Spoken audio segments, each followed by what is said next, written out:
Bonsoir à toutes et à tous et bienvenue dans votre rendez-vous quotidien Actu 5. Je suis Esther Maël et aujourd'hui je remplace Jérôme Nitou qui est en vacances pour quelques jours. C'est donc moi qui aurai le plaisir de vous accompagner pour cette édition spéciale. Avant de commencer, je tiens à remercier chaleureusement tous nos abonnés et particulièrement les nombreux nouveaux abonnés qui nous ont rejoints ces derniers jours. Merci pour votre confiance et votre fidélité. Ici, sur cette chaîne, vous avez chaque jour au minimum une information, une actualité claire et vérifiée qui concerne à la fois la République démocratique du Congo, mais aussi le monde entier. Notre mission est de vous informer, de décrypter et de donner du sens à ce qui se passe autour de nous. Aujourd'hui, en ce 1er septembre 2025, nous allons nous arrêter sur une annonce qui fait grand bruit et qui pourrait bien marquer un tournant pour l'avenir de notre pays. Le Qatar, petit État du Golfe, mais géant financier grâce à ses ressources gazières, vient de s'engager à investir 100 milliards de dollars en Afrique. Oui, vous avez bien entendu, 100 milliards de dollars. Et la République démocratique du Congo figure parmi les principaux bénéficiaires de ce gigantesque plan. Alors, qu'est-ce que cela signifie concrètement pour la RDC? Opportunité historique ou promesse à manier avec prudence? C'est la question que nous allons explorer ce soir. Depuis quelques années, l'Afrique attire de plus en plus l'attention des grandes puissances économiques. On parle souvent de la Chine, des États-Unis ou encore de l'Union européenne, mais aujourd'hui, c'est le Qatar qui entre en scène avec une force impressionnante. Selon plusieurs sources fiables, un puissant conglomérat qatari, Al Mansour Holdings, a annoncé une enveloppe colossale de 100 milliards de dollars destinée à plusieurs pays africains.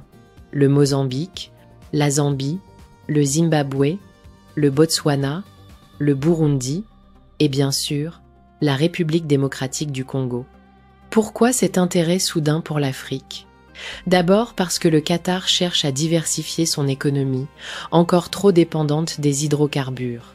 Investir massivement en Afrique, c'est miser sur un continent jeune, dynamique, riche en ressources naturelles, mais aussi en besoins de développement. D'après Oxford Economics, ces investissements représentent un véritable contrepoids à la baisse de l'aide occidentale. En d'autres termes, le Qatar veut se positionner comme un partenaire stratégique de l'Afrique et replacer le continent au centre du jeu mondial. Mais au milieu de cette vaste stratégie, il y a un fait qui nous concerne directement. La RDC est l'un des pays les plus courtisés.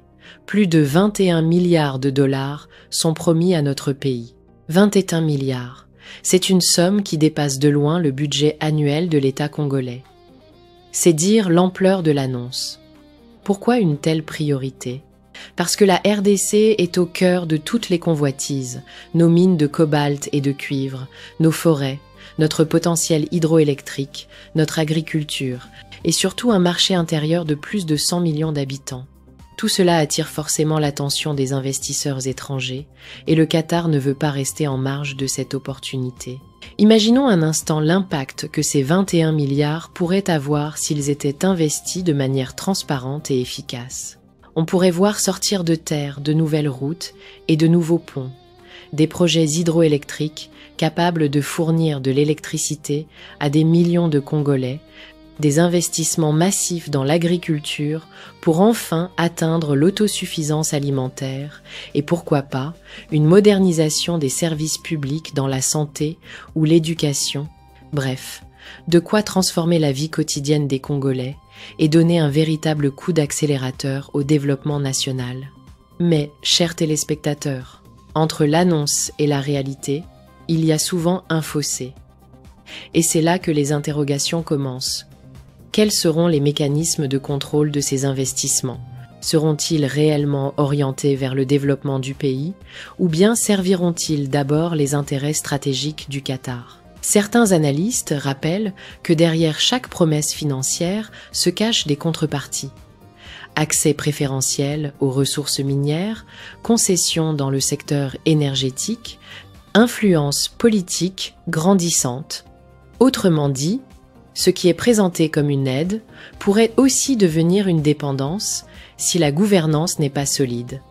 La société civile congolaise appelle déjà à la vigilance. Plusieurs voix s'élèvent pour dire « pas de braderie de nos ressources, pas de contrat opaque ». Oui à un partenariat gagnant-gagnant, mais non à une nouvelle forme de colonisation économique.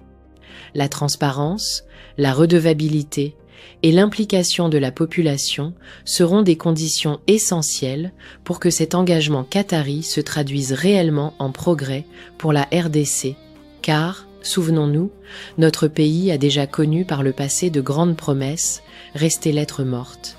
Au-delà de la RDC, d'autres pays africains sont également concernés. La Zambie et le Zimbabwe devraient recevoir 19 milliards chacun, le Mozambique 20 milliards et le Botswana 12 milliards. Le Burundi aussi figure parmi les bénéficiaires. Ce déploiement massif du Qatar en Afrique australe et centrale s'inscrit dans une logique plus large.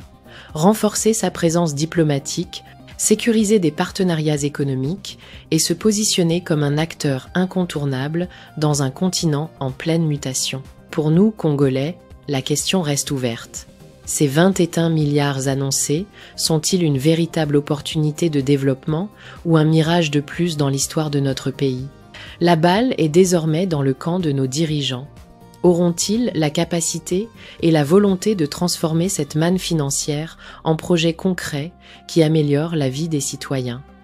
Ou assisterons-nous une fois de plus à un grand décalage entre les annonces spectaculaires et la réalité sur le terrain? Chers téléspectateurs, ce dossier mérite d'être suivi de très près dans les prochains mois. Le Qatar a promis, la RDC a accueilli la nouvelle avec intérêt, mais l'avenir nous dira si ces milliards se transformeront en routes, en écoles, en hôpitaux et en emplois. Pour l'instant, retenons une chose, l'Afrique est au centre du monde et la RDC est au cœur de l'Afrique. Notre avenir dépendra de la manière dont nous saurons négocier, contrôler et orienter ces investissements. Voilà, c'était votre édition du 1er septembre.